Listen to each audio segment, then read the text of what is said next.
ವಿದ್ಮಹೇ ವೈದ್ಯರಾಜಾಯ ಧೀಮಹಿ ತನ್ನೋ ಧನ್ವಂತರಿ ಪ್ರಚೋದಯಾತ್. ಅಡಿಗೆ ಮನೆಯಲ್ಲಿ ಉಪಯೋಗಿಸುವಂತಹ ಪ್ರತಿಯೊಂದು ಪದಾರ್ಥಗಳು, ಮಸಾಲೆಗಳು ಅನೇಕ ರೀತಿಯಲ್ಲಿ ಆರೋಗ್ಯವನ್ನು ಉಂಟು ಮಾಡಲಿಕ್ಕೆ ಸಹಕಾರಿಯಾಗ್ತದೆ. ಇವುಗಳು ಜೀರ್ಣಶಕ್ತಿಗೆ ಸಹಾಯ ಮಾಡ್ಬೋದು, ಶರೀರದ ಪೋಷಣೆಯನ್ನು ಮಾಡ್ಬೋದು, ಶರೀರದ ವ್ಯಾಧಿಕ್ಷಮತೆ ಅಥವಾ ರೋಗ ನಿರೋಧಕ ಶಕ್ತಿಯನ್ನು ವೃದ್ಧಿ ಮಾಡಲು ಸಹಕಾರಿಯನ್ನು ಮಾಡ್ಬೋದು. ಪ್ರತಿಯೊಬ್ಬರ ಅಡುಗೆ ಮನೆಯಲ್ಲಿ ಕಂಡುಬರುವಂತಹ ಕರಿಮೆಣಸು ಅಥವಾ ಬ್ಲ್ಯಾಕ್ ಪೆಪ್ಪರ್ ಹೇಳುವಂಥದ್ದು ಅನೇಕ ಔಷಧಿ ಗುಣಧರ್ಮಗಳನ್ನು ಹೊಂದಿದೆ. ಶರೀರದಲ್ಲಿರುವಂತಹ ವಿವಿಧ ಸಿಸ್ಟಮ್ಗಳಲ್ಲಿ, ಸಂಸ್ಥಾನಗಳಲ್ಲಿ ಉಂಟಾಗುವಂಥ ಆರೋಗ್ಯವನ್ನು ವಾಸಿ ಮಾಡಲಿಕ್ಕೆ ಕರಿಮೆಣಸು ಹೇಳುವಂಥದ್ದು ಒಂದು ರಾಮಬಾಣದ ಥರ.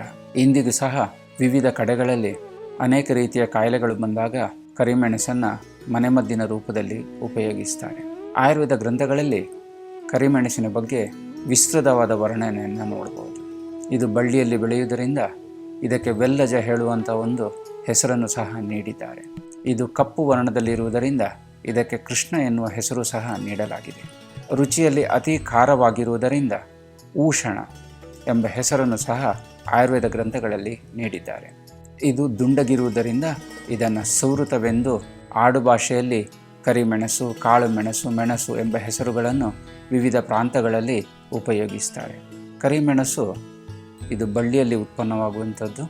ಇದು ಬಹು ವರ್ಷಾಯು. ಒಂದು ಸಲ ಬಳ್ಳಿ ಆದರೆ ಅದು ಅನೇಕ ವರ್ಷಗಳವರೆಗೆ ಈ ಬ್ಲ್ಯಾಕ್ ಪೆಪ್ಪರ್ ಅಥವಾ ಕರಿಮೆಣಸನ್ನು ಉತ್ಪನ್ನ ಮಾಡ್ತದೆ. ನಾವು ಉಪಯೋಗಿಸುವಂತಹ ಕರಿಮೆಣಸು ಬಳ್ಳಿಯ ಫಲವಾಗಿದೆ.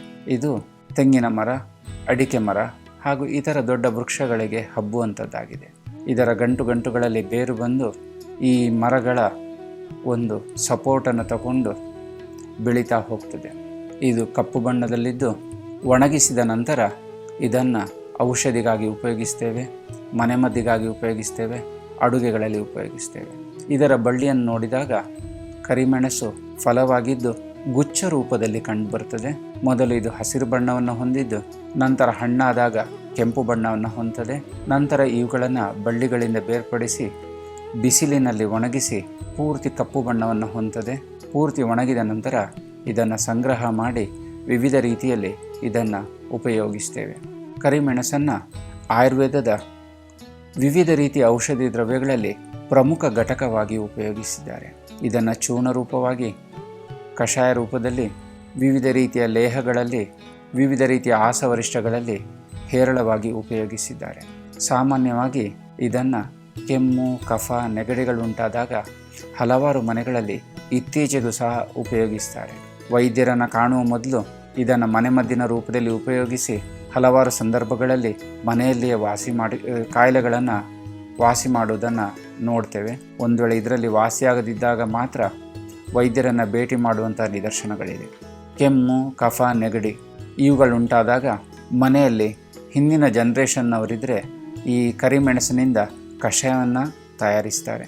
ಕರಿಮೆಣಸು, ಶುಂಠಿ, ನೀರು, ಹಾಲು ಇವುಗಳನ್ನು ಹಾಕಿ ಕಷಾಯವನ್ನು ತಯಾರಿಸಿ ಮಲಗುವ ಮೊದಲು ಹಾಗೂ ಬೆಳಗಿನ ಹೊತ್ತು 2 ಸಲ ಕೊಡುವುದರಿಂದ ಕೆಮ್ಮು, ಕಫ, ದಮ್ಮು ಇವುಗಳು ವಾಸಿಯಾಗ್ತದೆ. ಈ ರೀತಿಯಾಗಿ ಕರಿಮೆಣಸನ್ನು ಮನೆಮದ್ದಿನ ರೂಪದಲ್ಲಿ ಉಪಯೋಗಿಸಬಹುದಾಗಿದೆ.